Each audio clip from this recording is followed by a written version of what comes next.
धार्मिक मान्यताओं के अनुसार सावन शिवरात्रि को बहुत ही शुभ और फलदायी माना गया है।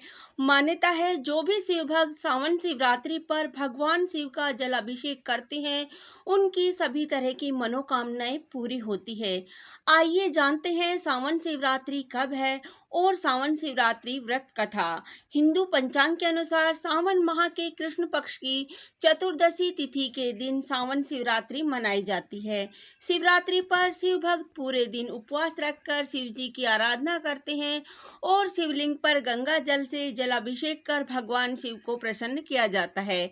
सावन शिवरात्रि साल 2022 में 26 जुलाई 2022 मंगलवार के दिन पड़ रही है।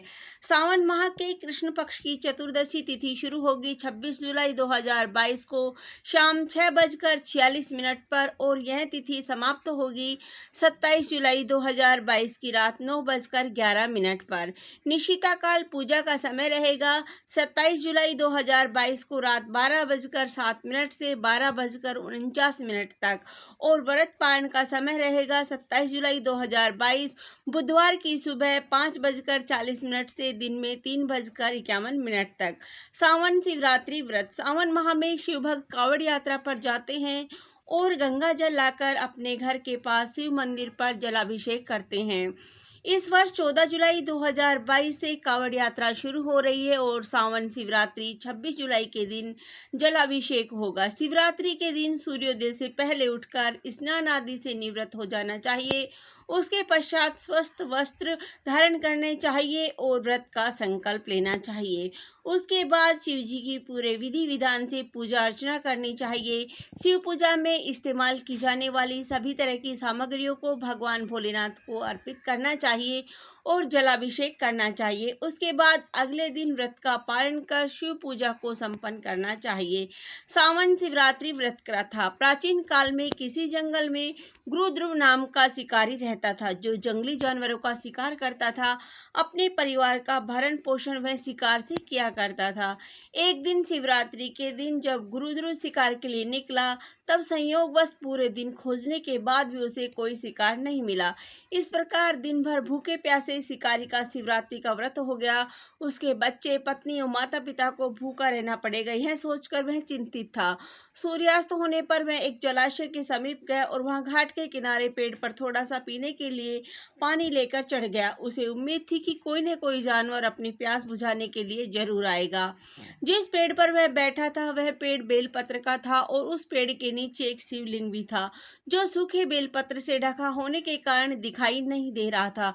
रात का पहला पहर बीतने से पहले एक हिरनी वहां पानी पीने के लिए आई। उसे देखते ही शिकारी ने अपने धनुष पर बाण साधा। ऐसा करने से उसके हाथ के धक्के के कारण कुछ पत्ते और जल की कुछ बूंदें नीचे शिवलिंग पर गिर गई और अनजाने में शिकारी की पहले पैर की पूजा हो गई। पत्तों की आवाज से हिरनी ने जब ऊपर देखा तो भयभीत होकर शिकारी से कांपते स्वर में बोली, मुझे मत मारो। शिकारी ने कहा, मैं और मेरा परिवार भूखा इसलिए तुम्हें नहीं छोड़ सकता।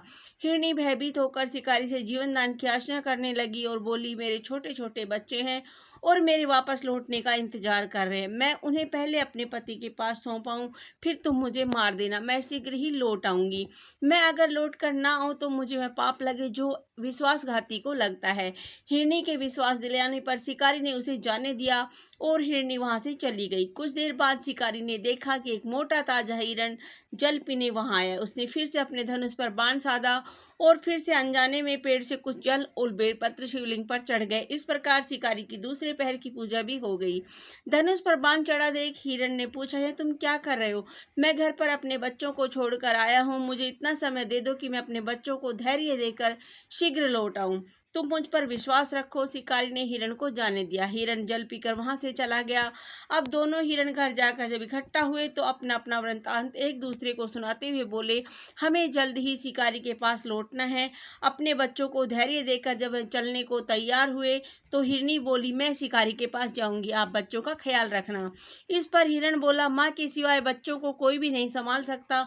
तुम यहीं रहो, मैं शिकारी के पास जाऊंगा। तब हिरनी बोली, पति के बिना पत्नी का कैसा जीवन, आपकी मृत्यु के बाद मैं कैसे जीवित रहूंगी। मैं वहां अवश्य जाऊंगी। और वे दोनों बच्चों को संभाल कर वहां से चल पड़े। जब बच्चों ने देखा कि माता पिता जा रहे हैं तो हम क्या करेंगे, तब वे भी उनके साथ चल दिए। वे सभी शिकारी के पास पहुंचे। उन्हें देखकर शिकारी ने झट से धनुष पर बाण चढ़ाया, जिससे फिर से कुछ बेलपत्र और जल शिवलिंग पर चढ़ गया, जिससे शिकारी के तीसरे पहर की पूजा भी हो गई। इससे उसके दुष्कर्म नष्ट हो गए और उसे ज्ञान की प्राप्ति हुई। हिरण ने कहा, हम सभी उपस्थित हैं, आप हमारा वध करके अपने परिवार की भूख मिटाएं। तब भगवान शंकर की कृपा से प्राप्त ज्ञान द्वारा शिकारी सोचने लगा कि मुझसे तो यह अज्ञानी पशु ही है जो धन्य है, जो परोपकार परायण होकर अपना शरीर दे रहे हैं, और मैं मनुष्य जन्म पाकर भी हत्यारा बन चुका हूँ। यह सोचकर शिकारी बोला, तुम सभी धन्य हो, तुम्हारा जीवन सफल है, जाओ, मैं तुम्हें नहीं मारता, तुम निर्भय होकर यहाँ से जाओ। शिकारी के यह कहते ही स्वयं भोलेनाथ वहां प्रकट हुए, बोले, मैं तुमसे प्रसन्न हूँ, मनचाहा वर मांगो। यह सुनकर शिकारी आंखों से आंसू बहने लगे। भगवान श्री शंकर ने उसे सुख समृद्धि का वरदान देकर गुरु नाम प्रदान किया। धन्यवाद। हैप्पी महाशिवरात्रि।